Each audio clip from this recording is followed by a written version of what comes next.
Kuki khutlai paiba shingna chatharakpa tagi Masa Ngakthokchanaba Jiribam Uchathol Leiba Village Defense Volunteer shing shuba Assam Rifles na Phanaba Hotnarakpadagi Irang thoklamgadoure khulngakpa shing Phaba yaroi haiduna Uchathol gi maira paibi amasung Assam Rifles anigi marakta chawna muknaba Thokhre Thokdo asing asin namidang wairam yachanglakpa aduaida Jiribam district ki Uchathol da thokibane Ngarang na Jiribam gi tugan ba mafam marida Kuki khutlai paiba shingna maitegi yum shing mai thakiba amade bom yauna nongmai kapsulaktuna landarakhiba thokdok adugi matung tarakpa oina ngase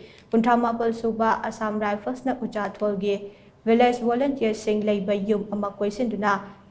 thamlaga thiba hombagi thabak chathakhe loinana khulngakliba village volunteer shing khutlai ga konana shuba Assam Rifles ki team maduna puna Hotnarakpadagi manak nakpada Leiba maira paibi shing thomjinnarakuna village volunteer amade khutlai puraga chatkiba yaroi haina athingba pikhi haire nakal animakta akalba mawongda umkhatnarakpadagi Jiribam police ki team amasu mafam aduda yausilaktuna nakal animakka wari sanaraba matung waroisin ama puraknaba honakhe adubu hauzik faubagi oina Assam Rifles na fajetkiba khutlai shing